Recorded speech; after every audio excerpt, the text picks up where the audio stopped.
मधुबन के बाबा, मधुबन के बाबा मुरली वाले, आपका क्या कहना, आपका क्या कहना। ओम शांति। आज 30 जुलाई 2024 के साकार मधुर महावाक्य हैं। आज मीठे मीठे बाप दादा बोले, मीठे बच्चे, दुख हरता सुख करता एक बाप है, वही तुम्हारे सब दुख दूर करते हैं। मनुष्य किसी के दुख दूर कर नहीं सकते। बाबा ने कहा, मीठे बच्चे, दुख हरता सुख करता एक बाप है, वही तुम्हारे सब दुख दूर करते हैं। मनुष्य किसी के दुख दूर कर नहीं सकते। बाबा ने आज प्रश्न पूछा कि विश्व में अशांति का कारण क्या है, शांति स्थापन कैसे होगी। तो उत्तर में बाबा ने समझाया कि विश्व में अशांति का कारण है अनेक का अनेक धर्म। कलयुग के अंत में जब अनेकता है तब अशांति है। बाप आकर एक सत्य धर्म की स्थापना करते हैं, वहाँ शांति हो जाती है। तुम समझ सकते हो कि इन लक्ष्मी नारायण के राज्य में शांति थी। पवित्र धर्म, पवित्र कर्म था। कल्याणकारी बाप फिर से वह नई दुनिया बना रहे हैं, उसमें अशांति का नाम नहीं।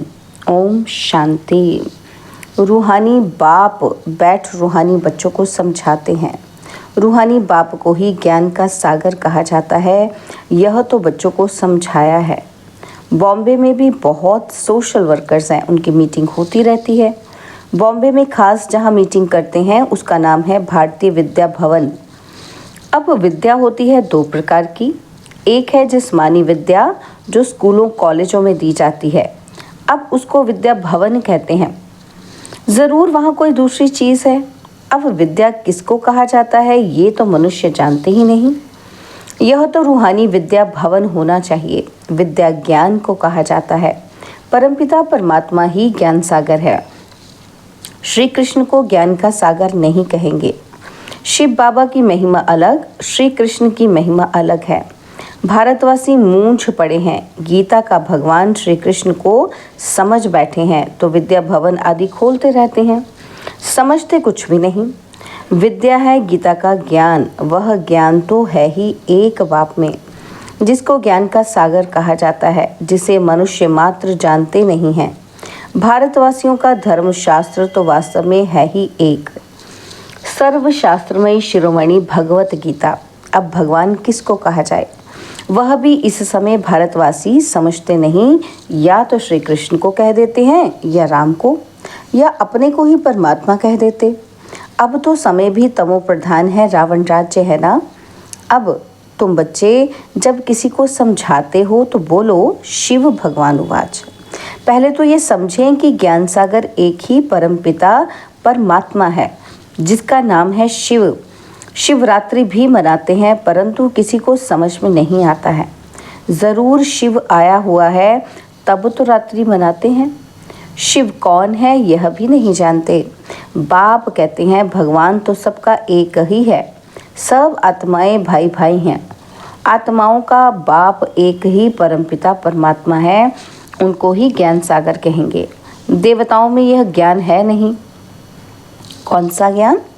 रचयिता और रचना के आदि मध्य अंत का ज्ञान कोई मनुष्य मात्र में नहीं है। कहते भी हैं प्राचीन ऋषि मुनि नहीं जानते थे। प्राचीन का अर्थ भी नहीं जानते।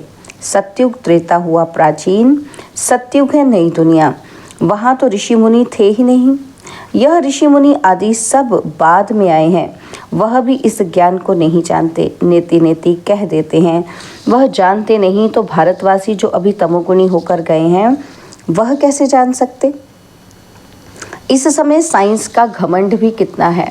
इस साइंस द्वारा समझते हैं भारत स्वर्ग बन गया है, इसको माया का पॉम्प कहा जाता है। फॉल ऑफ पॉम्प का एक नाटक भी है। कहते भी हैं इस समय भारत का पतन है, सतयुग में उत्थान है। अब पतन है ये कोई स्वर्ग थोड़ी है, यह तो माया का पॉम्प है, इनको खत्म होना ही है। मनुष्य समझते हैं विमान है, बड़े बड़े महल बिजलियां हैं, यही स्वर्ग है। कोई मरता है तो भी कहते कि स्वर्गवासी हुआ। इससे भी समझते नहीं कि स्वर्ग गया तो ज़रूर स्वर्ग कोई और है ना। यह तो रावण का पंप है। बेहद का बाप स्वर्ग की स्थापना कर रहे हैं। इस समय है चटाबेटी माया और ईश्वर की, आसुरी दुनिया और ईश्वरीय दुनिया की। यह भी भारतवासियों को समझाना पड़े। दुख तो अर्जुन बहुत आने वाले हैं, अथाह दुख आना है। स्वर्ग तो होता ही सतयुग में है, कलयुग में हो न सके। यह भी किसी को पता नहीं पुरुषोत्तम संगम युग किसको कहा जाता है। यह भी बाप समझाते हैं। ज्ञान है दिन, भक्ति है रात। अंधियारे में धक्के खाते रहते हैं। भगवान से मिलने के लिए कितने वेद शास्त्र आदि पढ़ते हैं। ब्रह्मा का दिन और रात सो ब्राह्मणों का दिन और रात। सच्चे मुख वंशावली ब्राह्मण तुम हो, वह तो है कलयुगी कुख वंशावली ब्राह्मण। तुम हो पुरुषोत्तम संगम युगी ब्राह्मण। यह बातें और कोई नहीं जानते। यह बातें जब समझें तब बुद्धि में आए कि हम ये क्या कर रहे हैं। भारत सतोप्रधान था, जिसको ही स्वर्ग कहा जाता है, तो ज़रूर यह नरक है। तब तो नरक से स्वर्ग में जाते हैं। वहाँ शांति भी है, सुख भी है। लक्ष्मी नारायण का राज्य है ना, तो तुम समझा सकते हो मनुष्यों में की वृद्धि कैसे कम हो सकती है, अशांति कैसे कम हो सकती है। अशांति है ही पुरानी दुनिया कलयुग में, नई दुनिया में ही शांति होती है। स्वर्ग में शांति है ना, उनको ही आदि सनातन देवी देवता धर्म कहा जाता है। हिंदू धर्म तो अभी का है, इनको आदि सनातन धर्म नहीं कह सकते। यह तो हिंदुस्तान के नाम पर हिंदू कह देते हैं। आदि सनातन देवी देवता धर्म था। वहाँ कंप्लीट पवित्रता, सुख, शांति, हेल्थ, वेल्थ आदि सब था। अभी पुकारते हैं कि हम पतित हैं। हे पतित पावन आओ। अब प्रश्न है, पतित पावन कौन? श्री कृष्ण को तो नहीं कहेंगे। पतित पावन परमपिता परमात्मा ही ज्ञान का सागर है। वही आकर पढ़ाते हैं। ज्ञान को पढ़ाई कहा जाता है। सारा मदार है गीता पर। अभी तुम प्रदर्शनी, म्यूजियम आदि बनाते हो, लेकिन अभी तक बीके का अर्थ नहीं समझते। समझते हैं ये कोई नया धर्म है, सुनते हैं, समझते कुछ नहीं। बाप ने कहा है बिल्कुल ही तमो प्रधान पत्थर बुद्धि है। इस समय साइंस घमंडी भी बहुत बन गए हैं। साइंस से ही अपना विनाश कर लेते हैं, तो पत्थर बुद्धि कहेंगे ना, पारस बुद्धि थोड़ी कहेंगे। बॉम्ब्स आदि बनाते हैं अपने विनाश के लिए। ऐसे नहीं कि शंकर कोई विनाश करता है, नहीं, इन्होंने अपने विनाश के लिए ही सब बनाया है। परंतु तमो प्रधान पत्थर बुद्धि समझते नहीं हैं। जो कुछ बनाते हैं इस पुरानी सृष्टि के विनाश के लिए। विनाश हो तब फिर नई दुनिया की जय जयकार हो। वह तो समझते हैं स्त्रियों का दुख कैसे दूर करें, परंतु मनुष्य थोड़े किसी का दुख दूर कर सकते हैं। दुख हरता सुख करता तो एक ही बाप है। देवताओं को भी नहीं कहेंगे। श्री कृष्ण भी देवता हो गया, भगवान नहीं कह सकते। यह भी समझते ही नहीं। जो समझते हैं वह ब्राह्मण बन औरों को भी समझाते रहते हैं। जो राज्य पद के अथवा आदि सनातन देवी देवता धर्म के हैं वह निकल आते हैं। लक्ष्मी नारायण स्वर्ग के मालिक कैसे बने, क्या कर्म किया जो विश्व के मालिक बने। इस समय कलयुग अंत में तो अनेक धर्म हैं, तो अशांति है। नई दुनिया में ऐसे थोड़े ही होता है। अभी यह है संगम युग, जबकि बाप आकर राजयोग सिखलाते हैं। बाप ही कर्म अकर्म विकर्म की नॉलेज सुनाते हैं। आत्मा शरीर लेकर कर्म करने आती है। सत्युग में जो कर्म करते हैं वह अकर्म हो जाते हैं, वहाँ विकर्म होता ही नहीं, दुख होता ही नहीं। कर्म अकर्म विकर्म की गति बाप ही आकर अंत में सुनाते हैं। मैं इनके बहुत जन्मों के अंत में भी आता हूँ, इस रथ में प्रवेश करता हूँ। अकाल मूर्त आत्मा का ये रथ है। सिर्फ एक अमृतसर में नहीं, सभी मनुष्यों का अकाल तख्त है। आत्मा अकाल मूर्त है। यह शरीर बोलता चलता है। अकाल आत्मा का यह चैतन्य तख्त है। अकाल मूर्त तो सभी हैं, बाकी शरीर को काल खा जाता है। आत्मा तो अकाल है, तख्त तो खलास कर देते हैं। सत्य में तख्त कोई बहुत थोड़े ही होते हैं। इस समय करोड़ों आत्माओं के तख्त हैं। अकाल आत्मा को कहा जाता है। आत्मा ही तमो प्रधान से सतो प्रधान बनती है। मैं तो एवर सतो प्रधान पवित्र हूँ। भल कहते हैं प्राचीन भारत का योग, परंतु वह भी समझते हैं कि श्री कृष्ण ने सिखाया था। गीता को ही खंडन कर दिया है, जीवन कहानी में नाम बदल दिया है, बाप के बदले बच्चे का नाम डाल दिया है। शिवरात्रि मनाते हैं, परंतु वह कैसे आते हैं यह जानते नहीं हैं। शिव है ही परमात्मा, उनकी महिमा बिल्कुल अलग है, आत्माओं की महिमा अलग है। बच्चों को ये पता है राधे कृष्ण ही लक्ष्मी नारायण है। लक्ष्मी नारायण के 2 रूप को ही विष्णु कहा जाता है। फर्क तो है ही नहीं। बाकी 4 भुजा वाला 8 भुजा वाला कोई मनुष्य होता ही नहीं है। देवियों आदि को कितनी भुजाएं दे दी हैं, समझाने में समय लगता है।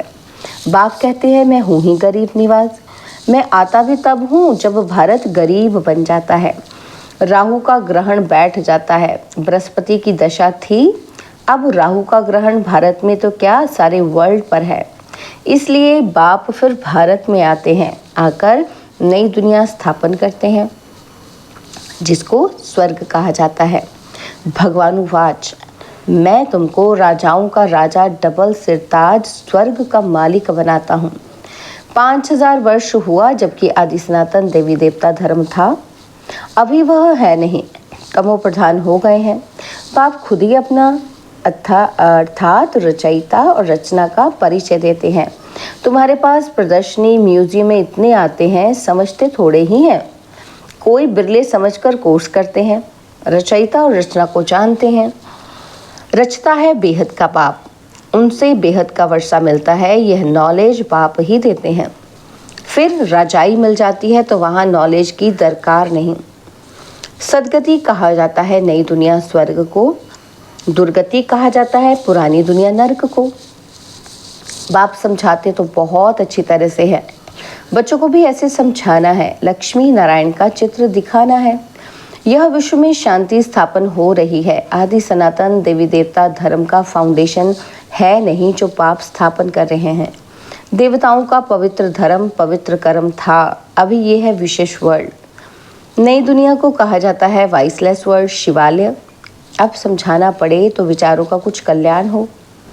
बाप को ही कल्याणकारी कहा जाता है, वह आते ही हैं पुरुषोत्तम संगम युग पर। कल्याणकारी युग में कल्याणकारी बाप आकर सबका कल्याण करते हैं। पुरानी दुनिया को बदल नई दुनिया स्थापन कर देते हैं। ज्ञान से सद्गति होती है, इस पर रोज टाइम लेकर समझा सकते हो। बोलो, रचता और रचना के आदि मध्य अंत को हम ही जानते हैं। यह गीता का एपिसोड चल रहा है जिसमें भगवान ने आकर राजयोग सिखाया है, डबल सिरताज बनाया है। यह लक्ष्मी नारायण भी राजयोग से यह बने हैं। इस पुरुषोत्तम संगम युग पर बाप से राजयोग सीखते हैं। बाबा हर बात कितना सहज समझाते हैं। अच्छा, मीठे मीठे सिकिलते बच्चों प्रति माता पिता बाप दादा का याद प्यार और गुड मॉर्निंग। रूहानी बाप की रूहानी बच्चों को नमस्ते। हम रूहानी बच्चों की रूहानी बाप दादाजी को दिलवाजान सिकवा प्रेम से नमस्ते। ओम शांति। प्यारे बाबा, मीठे बाबा, मेरे बाबा, शुक्रिया बाबा, शुक्रिया बाबा, शुक्रिया। धारणा के लिए मुख्य सार है, पहला पॉइंट है, राजयोग की पढ़ाई सोर्स ऑफ इनकम है, क्योंकि इससे ही हम राजाओं का राजा बनते हैं। यह रूहानी पढ़ाई रोज पढ़नी और पढ़ानी है। और सेकंड पॉइंट है, सदा नशा रहे कि हम ब्राह्मण सच्चे मुखवंशावली हैं। हम कलयुगी रात से निकल दिन में आए हैं। यह है कल्याणकारी पुरुषोत्तम युग, इसमें अपना और सर्व का कल्याण करना है। बाबा ने आज हमें वरदान दिया, हर श्रेष्ठ संकल्प को कर्म में लाने वाले मास्टर सर्वशक्तिमान भव। हर श्रेष्ठ संकल्प को कर्म में लाने वाले मास्टर सर्वशक्तिमान भव। मास्टर सर्वशक्तिमान माना संकल्प और कर्म समान हो। अगर संकल्प बहुत श्रेष्ठ हो और कर्म संकल्प प्रमाण ना हो तो मास्टर सर्वशक्तिमान नहीं कहेंगे। तो चेक करो कि जो श्रेष्ठ संकल्प करते हैं वो कर्म तक आते हैं या नहीं। मास्टर सर्वशक्तिवान की निशानी है कि जो शक्ति जिस समय आवश्यक हो वो शक्ति कार्य में आए। स्थूल और सूक्ष्म सब शक्तियाँ इतना कंट्रोल में हो जो जिस समय जिस शक्ति की आवश्यकता हो उसे काम में लगा सके। स्लोगन है, ज्ञानी तो आत्मा बच्चों में क्रोध है तो इससे बाप के नाम की ग्लानि होती है। ज्ञानी तो आत्मा बच्चों में क्रोध है तो इससे बाप के नाम की ग्लानि होती है। ओम शांति।